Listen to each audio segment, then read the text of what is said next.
네, 반갑습니다. 여름 무사히 나시고요. 무더위 속에서도 우리 함께 말씀에 의지하여서 승리하는 우리 한 주간 되기를 바랍니다. 이 시간 나는 순례자입니다. 19번째 시간으로 허영의 시장으로 들어가다, 허영의 시장으로 들어가다라는 제목을 가지고 함께 말씀의 은혜를 나누도록 하겠습니다.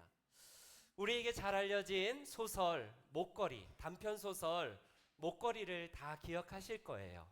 모파상이 지은 저 짧은 단편집인데 우리의 인간의 허영이 얼마나 인간을 무너뜨리는가에 대한 부분들을 저 작품 가운데에서 말을 하고 있습니다. 잘 아는 내용이지만 소개를 하고 싶어요. 아름다운 여인인 마틸드는 가난한 사무원의 딸로 태어납니다. 그가 늘 꿈꾸고 상상하는 것은 나는 멋진 대저택에서 우아한 드레스를 입고 몸에 화려한 액세서리와 나를 시중드는 많은 사람들이 시중드는 그 모습을 상상을 해요. 그런데 현실은 너무나 가난하기에 가난한 집 아들과 결혼을 하게 되고 눈을 뜨면 그 상상이 다 깨어집니다. 쥐꼬리만한 월급을 가지고 오는 남편의 월급으로는 도무지 자기가 꿈꾸는 것을 채우지 못합니다. 집안의 모든 집기류는 너무나 낡았고 남루하고 거지 같은 꼴을 때문에 그녀는 만족이 없어요. 그러던 그녀가 어느 날 자기 손에 파티 초대장이 들려집니다. 이 파티 초대장? 그 고관 대작들, 아주 귀족들의 파티에 나도 참여할 수 있겠구나. 드디어 내 삶을 보여줄 수 있겠구나 라고 꿈을 꿉니다. 문제는 뭐예요? 입고 갈 옷도 없고 너무나 가난해서 그녀는 남편이 쥐꼬리만한 그 월급을 평생 모은 거를 가지고 가서 비상금을 싹 털어서 드레스 한 벌을 그냥 삽니다. 문제는 드레스를 샀는데 액세서리가 없는 거예요. 액세서리. 돈이 없으니. 그래서 그녀의 가장 가까운 친구에게 목걸이를 좀 빌려달라. 잠깐만 빌려주면 내가 정말 이걸 잘 사용하고 다시 돌려줄게. 한눈에 보기에도 너무 예쁘고 아름다운 목걸이를 친구가 선뜻 내어줍니다. 그날 밤 그녀는 파티에 참여하고 그 파티의 주인공이 되기에 충분한 아름다운 드레스와 춤과 모든 인기를 한 몸에 받는 여인이 됩니다. 그런데 그녀가 꿈꾸던 그 환상이 그 이내 얼마 못 가서 처참하게 무너지게 되는데 돌아오는 길에 보니까 친구가 빌려준 목걸이가 목에 없다는 사실을 발견합니다. 어떡하지? 큰일 났다. 그녀는 집에 돌아가서 자기가 가지고 있는 전 재산을 다 처분하여서 집도 절도 없는 가난뱅이가 되고요. 결국에는 이자까지 비싸게 빌려서 그 목걸이를 빌려준 친구에게 비슷한 그거 목걸이를 다시 돌려주게 됩니다.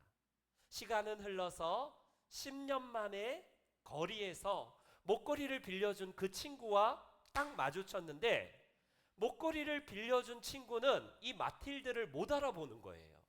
10년 만에 행색이 너무 초라하고 너무 10년 동안 극도로 고생했던지 완전히 쪼그라든 얼굴과 완전히 이미지가 완전히 바뀐 마틸드를 발견하게 됩니다. 그래서 마틸드가 그 친구를 보면서 반가워하면서 친구야 나를 왜 못 알아보니 나 마틸드야 라고 하면서 그동안 자기가 어떻게 지냈는지를 그제서야 얘기합니다.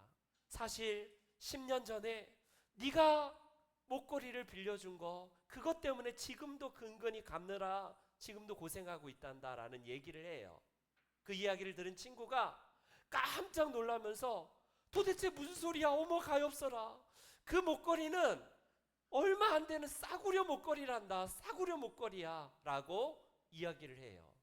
여러분 그 돈을 갚기 위해서 10여 년이 넘도록 고생한 마틸드가 무너지게 되는 건 자연사 아니겠습니까? 이거는요 자신의 허영심이 부른 정말 엄청난 끔찍한 참극 아니겠습니까? 그러나 이 소설 속의 마틸드는 우리 주변에 아니 제 안에도 있고 우리 교회 안에 많은 성도님들 가운데도 있다는 사실입니다. 허영이 무서운 거는 모든 인간에게 잠재되어서 그리스도인들도 자유롭지 못하게 하는 것이 허영이기 때문에 그렇습니다. 허영이 뭐예요? 내가 가진 본질보다 더 크게 나를 포장하고 과시하고자 하는 과시욕 아니겠어요? 그래서 명품을 두르면 마치 내가 조금 더 올라가는 듯한 착각을 일으킵니다. 조그만 개척교회 가면 개척교회만한 무슨 내가 신분인 줄 착각해요. 그리고 내가 큰 대형교회 다니면 무슨 내가 막 뭐 레벨이 올라가는 착각을 하는 게 뭐예요? 허영입니다. 허영. 오늘날 자기의 본 모습을 넘어서서 인간을 잠식하는 이 마틸드를 무너뜨린 허영은요, 제 안에도 있고 여러분 안에도 있습니다. 여러분, 자기 자식에게 그럴듯한 번듯한 유모차 한 대 사주지 못한 아버지가 여러분 집안에는 카푸어예요. 완전히 빚에 쪼들들면서도 사람들에게 보여주기 위해서 명품 스포츠카를 타고 다니는 이 아이러니, 여러분 상상이 갑니까? 지금도 SNS에 한번 들여다보세요. 내가 얼마나 이런 사람인가라고 명품을 두르고 자기를 꾸미고 자기를 성형하고 나를 내세우는 온갖 자본주의의 허영심이 우리를 자꾸 부추기지 않나요? 그걸 보면서 부럽다, 아우 나도 저러고 싶다라고 하면서 계속된 우리의 액세서리가 화려해지고 정말 과분한 내 월급으로는 상상할 수 없는 명품으로 치장하고자 하는 것이 우리 인생들 아니던가요? 여러분, 허영이라는 이 단어, 그게 마틸드에게만 있는 소설 속의 이야기가 아니라 오늘 제가 여러분들이 만나는 이 세상이라는 한복판이 허영의 시작이라는 사실을 기억하시기 바랍니다. 단테는 그의 명저 바로 신곡에서 인간에게 있는 7가지 제약 중에 하나가 뭐라고 이야기를 하냐면 신곡에서 보면요, 허영이라고 소개를 합니다. 허영. 여러분, 허영이 단테의 소설 가운데에서 한 가지의 인간의 죄악의 목록에 들 만큼 엄청난 심각한 죄래요. 우리에게 유명한 정말 신앙의 귀한 선배인 파스칼의 팡세를 보면요, 허영에 대해서 이렇게 말하더군요. 허영심은 인간의 마음속에 깊이 뿌리박고 있기 때문에 졸병이나 미장이나 요리사나 짐꾼도 허풍을 떤다. 그리고 자기에게 감탄을 하는 사람들이 있었으면 하고 바란다. 철학자들도 정치인들도 그것을 원한다. 비판적인 글을 쓰고 있는 사람들도 잘 썼다는 명성을 얻고 싶어하고 그들의 글을 읽은 사람들은 그것들을 읽었다는 영예를 얻고 싶어한다. 여러분, 이게 모든 고관 대작을 막론하고 누구나 다 예외 없이 사람은 허영에 다 빠질 수밖에 없다는 거예요. 그래서 오늘 잔 버니어는 철로 역정에서 이 허영의 시장을 한 대목을 할애해서 우리들에게 보여주고 있습니다. 여러분, 허영의 시장이 베니티 페어라는 영어 단어를 쓰고 있는데 이 대목에서 이제 19세기의 소설가였던 윌리엄 세커리가 베너티 페어라는 저 허영의 시작이라는 소설을 남깁니다. 저 소설은요, 인간이 더 큰 욕망을 이루기 위해서 계속해서 기어 올라가려고 하는 인간 군상의 모습을 적나라하게 그린 소설이 베니티 페어, 바로 허영의 시장이라는 소설로 우리나라도 번역이 되어서 나오고 있습니다. 오늘날 20세기, 21세기에 등장한 또 한 권의 잡지가 있다고 하더라고요. 저는 처음 알았어요. 베니티 페어라는 잡지가 미국의 상류층이 어떤 옷을 입고 어떤 액세서리를 하고 어떤 생활을 하는가, 그 잡지래요. 한 달에 한 번씩 나오는 잡지인데 그렇게 사람들이 많이 산대요. 왜? 이 자본주의 시대에 사람들의 허영을 계속해서 부추기고 계속해서 유혹하면요, 사람들은 저런 것에 매료되어서 저런 것이 인간의 그 본성을 드러내기 때문이라고 합니다. 베니티 페어, 허영의 시장이라는 저 단어를 꼭 기억하십시오. 인생을 사는 우리들에게 왜 불행할까요? 이 세상의 본질이 허영의 시장이라는 사실을 모르고 살기 때문에 그렇습니다. 특히 자본주의인 현대시대는 더하고요. 그래서 철로역정의 저자인 이 잔 버니어는 다른 많은 유혹들 중에서 가장 강력한 유혹, 어찌 보면 우리가 사망의 음침한 골짜기를 통과하고 또 그 전에 아볼로온이라는 어마어마한 사탄을과 싸우는 장면에서도 순교하지 않습니다. 넘어지지 않아요. 오히려 대적하면서 그 길을 극복했던 이 순례자에게 여러분, 이 허영의 시장을 맞닥뜨렸을 때 상황을 잔 버니어는 그리고 있다는 거예요. 여러분, 이게 뭘 말합니까? 이 저와 여러분들이 살아가는 이 세상에서 우리가 필연적으로 만나는 곳이 이 세상이라는 허영의 시장을 누구나 다 지나간다는 거예요. 어찌 보면 일평생 1년 내내 허영의 시장은 늘 휘황찬란하고 늘 사람들의 눈을 현혹하기에 혹한 물건들로 사람들을 계속 유혹하는 장이 열리는 것처럼 우리가 살아가는 세상이 바로 그러한 곳이라는 사실을 잔 버니어는 이야기를 하고 있습니다. 그렇다면 오늘 본문을 중심으로 우리는 어떻게 이 허영의 시장의 본 모습이 뭘까? 이 시장을 통하여서 우리가 극복할 수 있는 것은 무엇일까를 같이 나눔을 하기를 원합니다. 첫 번째, 세상의 추구는 다 허무하다는 사실을 꼭 기억하십시오. 무슨 말일까요? 우리는 이 시장의 이름을 꼭 주목해 보십시오. 다시 그 시장의 이름을 보여주세요. 허무의 시장, 허영의 시장이라는 뜻을 가지고 있습니다. 여러분, 영어로는 베니티 페어라는 이 단어를 쓰고 있어요.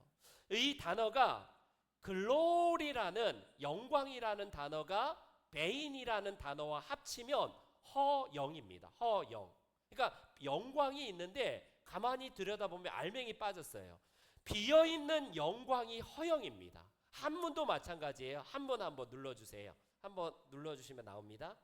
허영을 보세요. 빌허자의 꽃뿌리영. 영광스러움이 있는데 가까이 가보면 비어있다는 거예요. 전혀 실속도 없고 알맹이가 없는 것이 영어나 한자나 다 똑같은 의미입니다. 여러분, 바로 이게 허영의 본질이에요. 본질. 우리는 왜 허영에 빠질까요? 왜 사람들이 자기의 본질에 하나님 앞에서 검증되고 하나님 앞에서 인정되기보다는 사람들에게 자꾸 자기를 과시하고 포장하여서 내가 이런 사람이야 라고 드러내고 싶어 할까요? 하나님 없는 사람들의 특징은요, 자기 사랑, 세상 사랑에 빠질 수밖에 없습니다. 오늘 본문 16절을 한번 다시 보겠습니다. 16절을 다 같이 시작.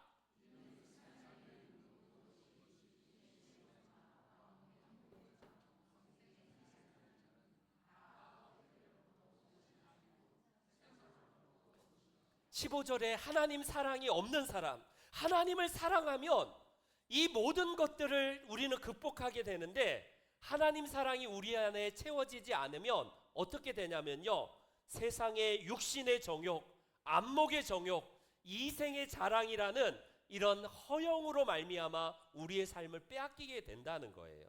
철로역정의 저자 잔 버니어는 이 허영의 시장에서 팔리는 온갖 화려하고 빛나고 번쩍번쩍한 물건들이 사실 다 쓸모없는 허상이고 필요 없고 우리에게 무가치한 것이라는 사실을 이야기하고 싶어서 허영의 시장을 말씀하고 있습니다.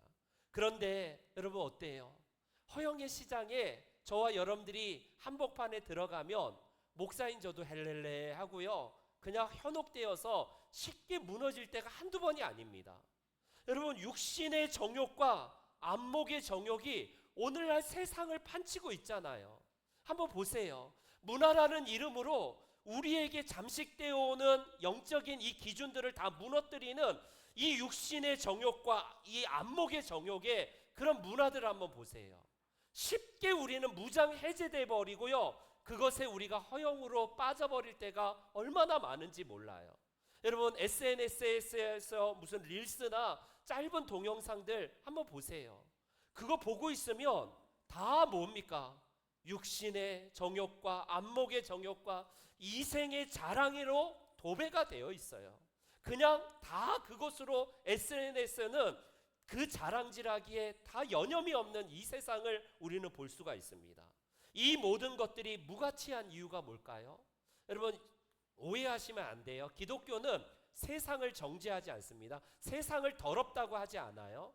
하나님이 세상을 이처럼 사랑하사 할 걸 뗄 때에 그 세상은 세상 자체를 말합니다.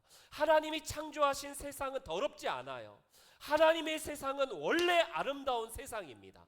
그런데 요한 사도가 세상에 있는 것들을 사랑하지 말라라고 할 때 이 세상은 세상이 아니라 월들리예요. 월들리. 그러니까 세상적인 가치, 세상적인 가치관과 그 모든 것들을 의미합니다. 그러니까 하나님 사랑이 빠져버린 이 세상의 것들은 무가치하고, 그렇기 때문에 인간을 허영으로 몰아가서 무너뜨리게 된다라는 말씀이에요. 여러분, 이 사실을 가장 잘 경험했고 이 사실을 증언했던 우리의 신앙의 선배가 있습니다. 누구예요? 이 세상에 완전히 푹 젖어들어서 볼 것, 맛볼 것, 누릴 것 다 쾌락, 이 땅의 지식, 돈, 많은 것들을 안 누린 것이 없는 사람이 우리 신앙의 선배 중에 있습니다. 누굴까요? 솔로몬입니다. 솔로몬의 지식을 아십니까? 그가 지식이 얼마나 대단하냐면 수백 권, 수천 권의 책을 지을 만큼 지혜자예요. 그의 지혜를 듣기 위해서 수없이 많은 나라에서 파견을 보낼 만큼 대단한 지식입니다. 그런데 그가 잠언서 1장에서 이렇게 지식을 허무하다고 얘기합니다. 지혜가 많으면 번뇌도 많으니 지식을 더하는 자는 근심을 더하느니라. 지식이 얼마나, 지혜가 얼마나 허무한가를 고백하고 있는 내용. 두 번째, 그는요 쾌락을 이 땅에서 추구, 쾌락의 백화점에 빠져 있을 만큼 쾌락을 다 누렸던 사람입니다. 안 누린 게 없어요. 그런데 그가 말년에 고백한 전도서 2장을 보세요. 쾌락의 허물을 이렇게 얘기합니다. 다 같이 시작. 자, 내가 시험 삼아 너를 즐겁게 하리니 너는 낙을 누리라 하였으나 보라, 이것도 헛되도다. 여러분, 인생의 쾌락이라는 쾌락을 다 즐겨봤던 이 솔로몬이 고백한 내용, 쾌락도 자기를 만족하지 못하게 하는 찰나적이라는 거죠. 그리고 마지막, 물질이라는 물질을 다 가지고 있었던 솔로몬. 그의 나라에, 솔로몬의 나라에 금과 은이 그냥 돌에 채일 만큼 많았습니다. 백향목하면 최고의 건축 자재인데 그게 뽕나무처럼 많았던 시대가 솔로몬의 시대예요. 얼마나 돈이란 돈, 물질이란 물질을 다 갖고 있었던 솔로몬이 물질과 부가 얼마나 허무한가를 그가 전도서 2장에서 또한 이렇게 얘기합니다. 같이요, 시작.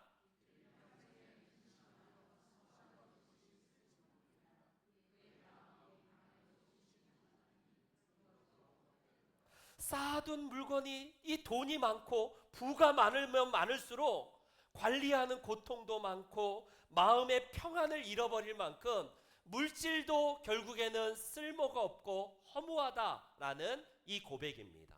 지는 다 해보고, 지는 다 경험해보고, 다 가져보고 한 사람이에요. 솔로몬이 그런 걸 안 해봤다면 말도 되지 않아 라고 했을 텐데 모든 것을 다 가졌고 모든 것을 다 누렸던 솔로몬입니다. 자기의 아내가 700명, 첩이 300명이나 되는 엄청난 여인을 거느리고 있던 사람이에요. 이거 엄청나지 않나요? 여러분, 신방을 하루에 한 명만 다녀도 몇 년이 돼요. 3년이 넘어서 다녀야 될 만큼 엄청난 여성을 거느리고 있습니다. 자기 호위무사가 여러분 한두 명도 아니라 1만 2천 명이 호위무사가 옆에 다니고 있어요. 그리고 개인적으로 병거가 1,400대래요. 지금 말하면 최고급 명품 스포츠카, 명품 차들이, 그냥 외제차들이 1,400대가 솔로몬에게 있었다는 사람, 이 사실입니다. 얼마나 대단한 사람이에요. 최고의 지식, 최고의 물질, 최고의 쾌락을 누린 사람이 그의 고백 전도서, 인생의 노년에 쓰여진 서신인데 그는 1장 서두에 이렇게 말합니다. 헛되고 헛되고 헛되고 헛되니 모든 것이 헛되도다. 여러분, 인생의 쾌락, 인생의 돈, 인생의 재미, 인생의 모든 지식과 지혜를 가졌던 사람의 고백이에요. 왜 이런 허물을 고백할까요? 도대체 우리에게 이 말을 하는 이유가 뭘까요? 하나님 사랑이 없고 하나님을 배제한 인간의 모든 세상적인 것들은 다 허무하고 헛되다는 것을 증언하는 거예요. 그렇습니다. 왜 잠버니어는 허무의 시장을 통해서 우리들에게 그 시장을 보여줄까요? 이 세상에 살 때에 우리가 마주하는 이 모든 것들이 하나님 없이면 다 쓸모없고 헛된 것이라는 거예요.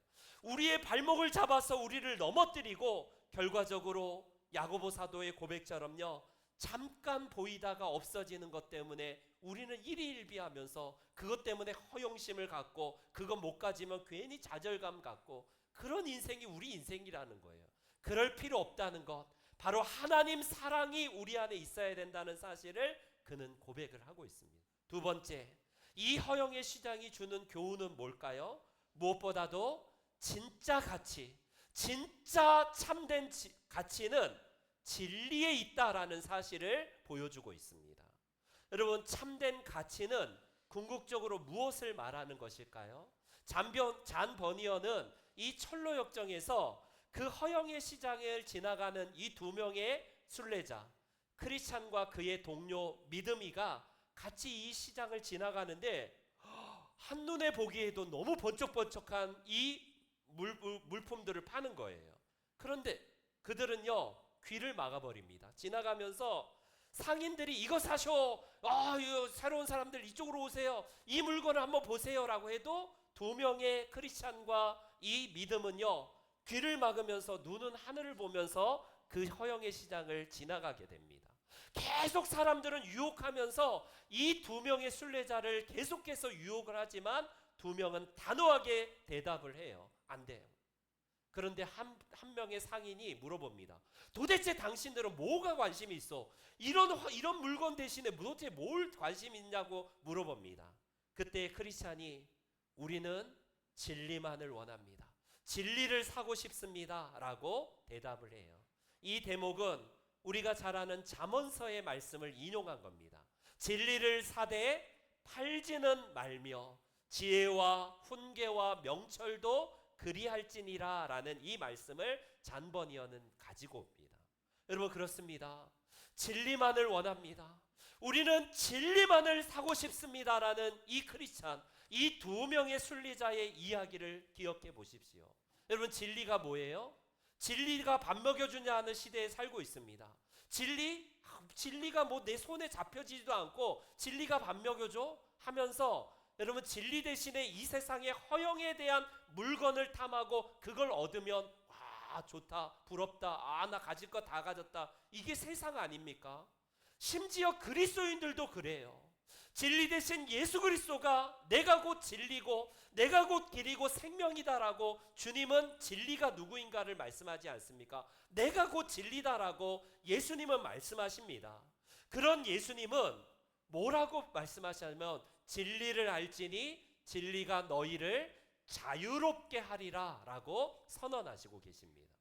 이 진리가 뭐예요? 잔 버니어는 이 두 명의 순례자가 지나가면서 우리는 진리를 사고 싶습니다, 진리만을 원합니다 라고 하면서 이 세상의 허영의 물품에는 관심이 없어요. 그렇습니다. 사랑하는 성도 여러분, 우리가 세상을 살아갈 때에 진리는 추상적이지 않아요. 잔 버니언을 통해서 주신 교훈은 뭐냐면 우리가 신앙생활할 때 예수 그리스도가 우리 안에 가득히 채워지지 않으면 허영의 물건에 늘 혹하고요, 우리가 육신의 쾌락과 이 땅에 보여지는 안목의 정욕과 육신의 자랑, 이생의 자랑에 빠질 수밖에 없다는 겁니다. 예수님이 우리 가운데 채워지면요, 진리가 우리 가운데 있기 때문에 자유롭고, 예수님께서 말씀하신 듯이 아들이 너희를 자유롭게 하면 너희가 참으로 자유로워지리라. 예수님이 자유이신 그분이, 진리이신 그분이 내가 너희에게 자유를 주기 때문에 너희가 나를 통하여서 참 자유를 얻을 것이다, 이 말씀입니다. 이 말씀에 선행하여서 예수님은 내 제자, 바로 그 사람들이 바로 우리 주님의 진리를 얻는 자라고 말씀하지 않습니까? 여러분들 안에는 이 세상을 살 때에 예수님을 늘 갈망하십니까? 이 세상을 이길 수 있는 비결이 뭐예요? 세상의 유혹과 육신의 정욕과 안목의 정욕과 이생의 자랑이 늘 끊임없이 우리 주변에 도처에 널려 있습니다. 스마트폰에 널려 있고 TV에 우리의 거리 다니면 허영의 시장이 판을 치고 있는 온 세상을 우리는 마주하지 않습니까? 그것을 이길 수 있는 비결이 뭐예요? 그걸 보면서도 허영에 빠지지 않을 수 있는 비결이 뭡니까? 진리를 사고 싶습니다. 우리는 진리를 원합니다라는 이 크리스찬의 이야기처럼 예수님만을 내 마음 가운데 가득히 채워야 된다는 거예요. 그 둘은요, 귀를 막으면서 하나님께 기도하면서 찬송하면서 지나갑니다. 이 허영의 시장을. 내 눈이 헛된 것을 보지 않게 하옵소서. 하나님 앞에 기도하면서 이 길을 걸어가요. 시편 기자가 이런 고백을 하지 않습니까? 시편 말씀 한번 보여주세요. 다 같이 시작. 주의 길에서 나를 살아나게 하소서. 예전 우리 주일학교 찬송가에 내 눈이 보는 것을 조심해, 내 눈이 보는 것을 조심해, 위에 계신 주께서 사랑스레 보시네, 내 눈이 보는 것을 조심해. 우리의 눈으로 보여지는 이 세상의 어마어마한 유혹들 때문에 무너지고 넘어지는 경험을 오늘 우리는 얼마나 많이 합니까? 온갖 폭력과 음란과 이 세상의 처세술이 우리의 눈에 가득히 들어오면요, 예수 그리스도의 진리가 사라지게 되고 그 진리가 맥없이 우리 안에서 무너지게 되는 경험을 얼마나 많이 합니까? 오늘 저와 여러분들이 이 허무의 시장, 이 허영의 시장을 지나가면서 과연 예수님만을 원합니다. 주님이 내 안에 가득하길 원합니다. 궁극적인 진리의 실체이신 주님만 원합니다라는 고백이 필요한 이유가 거기에 있지 않나요? 교회 당장 나가보세요. 허무의 시장에서 우리를 유혹하는 상인들이 얼마나 많습니까? 야, 괜찮아, 이 정도쯤은 할 수 있어. 야, 교회 다닌다고 이것도 못하냐? 해, 괜찮아. 우리를 유혹하는 어마어마한 진열된 이 세상의 허영의 자판에서 우리를 유혹하는 것. 그러나 그것 속에서 우리가 고백해야 될 17절, 오늘 본문의 17절을 보십시오. 다 같이 시작. 그 정욕도 지나가되 오직 하나님의 뜻을 행하는 자는 영원히 거하느니라. 아멘. 이 세상에 좌판이 벌려놓은 허영의 물건들, 내가 잠시 만족하면 또 언젠간 그게 내 영원히 만족하지 않고 사라져 버려요. 지나가 버립니다. 찰나적이에요. 순간적입니다. 그러나 하나님의 뜻을 행하는 자는 영원히 거한다라는 이 말씀, 솔로몬도 같은 의미로 우리들에게 전도서 12장 끝에 이렇게 말씀합니다. 일의 결국을 다 들었으니 하나님을 경외하고 그의 명령들을 지킬지어다. 이것이 모든 사람의 본분이니라. 이 허영의 자판에서 팔은 그것에 만족했던 솔로몬도 마지막 깨달은 게 뭐예요? 하나님을 경외하는 것, 그분을 사랑하여서 그의 명령을 따르는 것이 인생의 진짜 귀한 것이구나, 이게 진짜 가치구나라는 사실을 그가 붙들게 된 것입니다. 우리 귀한 성도 여러분, 하나님을 경외하고 예수 그리스도라는 그분의 진리를 늘 날마다 사모함을 통하여서 우리 안에 들어오는, 우리 눈에 들어오는 온갖 허영의 자판의 물건들을 단호하게 극복하고 승리하시는 성도님들 되시기를 축원합니다. 세 번째, 허영의 자판, 이 허영의 시장이 주는 교훈은 뭘까요? 우리가 하는 이 모든 선은 반드시 이긴다는 사실을 말씀을 하고 있습니다. 여러분, 옛날 청교도들이 우리들에게 세 가지 적이 있대요. 신앙생활에. 가장 먼저는 사탄, 공중 권세 잡은 자가 우리를 유혹하고 넘어뜨리려고 한다옵니다. 그런데 이건 아무것도 아니래요. 왜요? 잔 버니언도 청교도 작가이기 때문에 보셨다시피 아볼론이라는 어마어마한 괴수, 엄청난 사단과의 싸움에서 방패와 칼을 가지고 갑옷을 입고 비록 부상당하긴 했지만 여러분 대적하잖아요. 사탄이 유혹할 때는요, 넘어지지 아니하고 그냥 바로 대적합니다. 어찌 보면 손쉬운 대상이에요. 두 번째, 우리의 청교도들은 두 번째 적이 뭐냐면 우리 안에 있는 부패한 성품들이래요. 우리가 성령의 열매 대신 맺는 이 땅의 모든 부패한 성품들, 그게 우리의 두 번째 적, 세 번째, 바로 우리에게 세상을 지배하고 있는 세상적인 가치관, 세상적인 허영, 이것들을 바로 우리의 적이라고 이야기를 하고 있습니다. 그렇습니다, 여러분. 우리는 사탄이 눈앞에 오면 어찌 보면요, 철로역정에서 나온 것처럼 대적하고 싸워서 이길 수 있을 거예요. 문제는 뭐냐면 허영과 이 세상의 가치관, 이 세상이라는 것이 허영으로 우리들에게 다가올 때는 분별이 잃어버리고 그냥 무장해제가 쉽게 돼버려서 그냥 맥없이 무너질 수 있다는 사실을 우리의 청교도들은 이야기를 하고 있습니다. 여러분, 성도들이 이 허영의 시장을 그냥 패스하면 되지, 안 지나가면 되지, 이렇게 생각할 게 아니라 반드시 이 길을 걸을 수밖에 없다는 것을 말하는 겁니다. 우리가 예수님 믿고 나서 바로 프리패스해서 천국으로 가는 게 아니라 이 땅에 70년, 80년, 90년 살면서 늘 마주해야 되는 이 허영의 시장의 유혹은 너무나 쉽게 우리를 무너뜨릴 수 있다는 거예요. 이걸 지금 이야기를 합니다. 여러분, 사실 이 허영의 시장에 들어가기 전에 그 두 명의 이 순례자 크리스찬과 믿음이 누구를 만나냐면 전도자를 만납니다. 다시 전도자 누구예요? 다시 기억으로 돌아가면 좁은 문으로 가십시오. 짐을 지고 가는 크리스찬에게 나타나셔서 이 길을 따라서 좁은 길로 가면 좁은 문이 나옵니다라고 안내했던 그 전도자, 그 전도자를 만나는데, 전도자가 당신들은 이제 곧 허영의 시장에 들어가면 세 가지를 선택해야 될 것이요. 첫 번째, 허영의 시장에서 둘 중에 한 명은 순교를 당할지도 모릅니다. 두 번째, 이 허영의 시장의 유혹에서 이겨내야 됩니다. 극복해야 됩니다. 마지막 선택지는 허영의 시장에서 세속화되어서 아예 그곳에서 눌러 앉아서 아예 그냥 순례길을 포기하는 방법, 이 세 가지를 여러분들이 선택해야 될 겁니다 라고 불안한 얘기를 해요. 아니나 다를까 이 둘이 순례의 이 여정에서 허영의 시장에서 귀를 막고 하나님께 기도하면서 지나가자 사람들이 저 사람 뭐지? 저 완전히 다른데 우리랑? 바로 눈에 띄지 않나요? 뭐가 다를까요? 옷이 달라요. 옷은 뭘 말합니까? 삶의 방식을 말해요. 예수 그리스도로 옷 입으라는 것은 우리의 삶의 방식이 세상 사람들과 달라야 된다는 거예요. 그들의 언어가 다릅니다. 시장의 좌판의 사람들은요, 쌍욕짓거리 하면서 막 욕하면서 거친 말을 하지만 이 두 명의 크리스찬은 불평이 없고 감사, 찬송으로 지나갑니다. 언어가 달라요. 마지막 세 번째, 그들의 관심사가 다릅니다. 세상 사람들은, 이 허영의 시장의 사람들은 1년 내내 열리는 이 세상에서 이 물품이 가치가 있는데 관심도 안 둬요.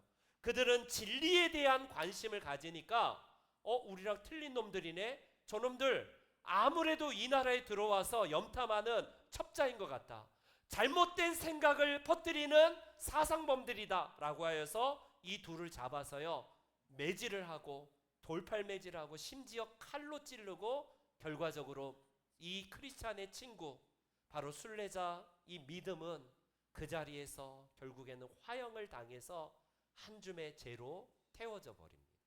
여러분, 중세 때와 근세 때에 얼마나 많은 그리스도인들이 화형을 통하여서 한 줌의 재로 변했던 것을 저 작품에서 나오고 있습니다. 여러분, 친구, 동행자, 동역자를 오랜만에, 아니 처음으로 만나서 이 길을 걸어갔는데 허영의 시장에서 크리스찬은 감옥에 갇히고 이 동역자인 믿음은요 화형으로 순교당하는 이 장면, 이게 세상이라는 거예요. 이게 세상의 모습이라는 겁니다. 과연 하나님께서 공의를 드러내고 있는지 한번 보세요. 이렇게 핍박을 당하고 죽임을 당하는데 도대체 그게 뭔 그냥 허무한 것인가 생각되지 않습니까? 그런데 우리의 생각과는 달리 잔 버니어는 이 대목에서 또 다른 한 명의 동역자를 붙여주십니다. 하나님께서 그 믿음이 끝까지 믿음을 타협하지 아니하고 허영의 시장에서 의연하게 믿음으로 대처하는 그 모습, 순교하면서도 끝까지 하나님을 부인하지 않는 그 모습을 본 그 허영의 시장의 그 한 사람, 그 사람이 바로 호프펄, 바로 희망, 소망이라는 이 사람이 감독을 해서 이 크리스찬이 감옥에 갇혀 있는 걸 풀어놓고 같이 이 길을 탈출하여서 계속 이 길을 걸어가는 장면이 그 뒤에 이르릅니다. 비록 소망은 짧은 생에 그 허영의 시장에서 순교의 제물로 하나님께 드려졌지만 하나님께서는 이 소망을 옆에 동역자로 두시면서 이제 후반에 이 믿음의 길을 걷게 하십니다. 그렇습니다. 여러분, 기독교 2000년 역사 가운데에 우리가 수없이 많은 박해가 있었지 않습니까? 오늘도 우리들에게 진리가 다 무너지고 악이 이기고요, 일시적으로 불의가 막 승리하는 소식들을 얼마나 많이 봅니까? 아유, 선을 행하다가 선을 행하다가 내가 밥 먹기도 못하겠다 하면서 우리가 선을 행하는 대신에 불의를 행할 때가 얼마나 많습니까? 그러나 갈라디아서에서 보십시오. 갈라디아서에서는 이렇게 말씀합니다. 한번 보여주세요. 다 같이 시작. 낙심하지 말지니 포기하지 아니하면 때가 이름에 거두리라. 아멘. 여러분, 선을 행하다가 낙심하는 이유가 뭐예요? 당장 내게 이익이 되지 않은 것 때문에 그래요. 아니, 선을 행하는데도 이렇게 순교당하는 판에 에휴, 이거 뭐 이 길을 걸어가, 그냥 넓은 길로 가지. 이게 우리들의 선택 아닙니까? 그러나 전도서 기자 솔로몬은 이렇게 마지막 절 그의 전도서에서 이렇게 고백합니다. 하나님은 모든 행위와 모든 은밀한 일을 선악간에 심판하시리라. 지금은 당장은 불의가 승리하고 악이 이기는 것처럼 보이고 의인은 선은 삼켜버리는 이 세상의 부조리와 아이러니를 우리는 수없이 맞닥뜨립니다. 그래서 넓은 길로 가고 싶어요. 선을 행하기보다는 적당하게 타협하면서 악을 행하면요, 내 손에 들어오는 것도 쏠쏠하고 재미도 있고 짜릿하고 나도 편안하게 살 수 있을 것 같아요. 그래서 넘어지지 않습니까? 그러지 마십시오. 여러분, 오늘 이 허영의 시장에서 보여주는 것은 진리야말로 승리한다, 영원하다는 사실을 말씀합니다. 이제 말씀의 결론을 맺을게요. 1956년도에 5명의 젊은이가 에콰도르라는 부족, 한 번도 복음을 듣지 않는 원주민에게 이제 복음을 전하러 경비의 길을 탑니다. 그 중에 한 명이 영국의 유명한 대학 휘튼 대학의 수석으로 졸업한 짐 엘리엇이라는 젊은이에요. 이제 결혼한 지도 얼마 안 된 이 젊은이가 5명의 친구와 함께 에콰도르에 내리자마자 결과적으로 안타깝게 원주민의 창에 의해서 그냥 그 자리에서 찔려서 바로 즉사 사망입니다. 여러분, 이 소식을 들은 영국의 한 기자, 라이프 기자가 이 소식을 전하면서 얼마나 쓸모없는 낭비이고 어리석은 일인가, 이렇게 그가 얘기를 합니다. 이 장래가 촉망되는 젊은이들이 헛된 죽음을 맞았다, 뭐 그런 이야기겠죠. 근데 그 소식을 들은 아내, 짐 엘리엇의 아내인 엘리자베스 엘리엇이요, 이렇게 이야기를 합니다. 아니요, 저희 남편과 선교사들은 낭비가 아닙니다 하면서 자기 남편이 대학생 때 썼던 일기장의 한 대목을 보여줍니다. 그 대목이 이거예요. 앞에 같이요 읽어볼까요? 시작. 주님, 성공하게 하소서. 높은 자리에 오른다는 뜻이 아니라 제 삶이 하나님을 아는 가치를 드러내는 전시품이 되게 하소서. 여러분, 성공하게 해달라. 내가 이 세상의 성공이 아니라 하나님의 영광을 드러내는 일종의 샘플, 모델이 되게 해달라, 전시품이 되게 해달라. 그의 기도문과 같이 그 이후에 가장 유명한 명언, 이 말을 남깁니다. 그는요, 영원한 것을 얻기 위해 영원하지 않는 것을 버리는 자는 결코 바보가 아니다, 어리석은 자가 아니다. 그는 영원한 예수 그리스도를 얻기 위해서 비록 이 땅에 영원하지 않은 것을 목숨을 버린 사람이지만 어리석은 자가 되지 않는 것이다 라고 이미 그는요 대학생 때 일기장에 기록한 내용입니다. 사랑하는 성도 여러분, 우리는 이 대목에서 비참한 개죽음 당했지, 왜 저렇게 무모한 선교를 할까, 이렇게 생각하는데 그 뒷이야기를 아십니까? 그의 아내 엘리자베스 엘리엇이요, 자기 남편을 죽인 그 원주민의 그 나라, 그 부족을 찾아갑니다. 이 원주민은요, 여자는 또 안 죽인다네요. 여자는 안 죽여서 그 원주민에게 들어가서 수년 동안 아녀자들에게 복음을 증거하고 또 남자들에게도 복음을 증거하여서 그 지역이, 그 부족이 예수 그리스도를 믿는 역사가 일어나게 돼요. 그의 책, 그녀의 책 전능자의 그늘이라는 책이 우리 한국에도 번역이 되어 있는데, 그녀는 지금으로부터 10년 전에 이제 사망을 했습니다. 그의 남편은 20대의 젊은 나이에 정말 하나님께서 받으셨지만, 그녀는 이제 나이가 들어서 오랜 세월 동안 아우카 부족의 선교사로서 수없이 많은 원주민들을 구원한 하나님의 사람이 됩니다. 그렇습니다. 우리가 가진 이 진리는요, 짧게 끝나다가 끝나는 게 아니라 계속 우리의 다음 세대들에게도 이어지게 될 거예요. 진리가 승리한다는 사실을 꼭 기억하신다면 타협하지 마시고, 여러분 늘 불의에 항거하여서 늘 우리가 이 허영의 시장에서 승리하시는 저와 여러분들 되시기를 축원합니다. 아멘. 다 같이 일어나셔서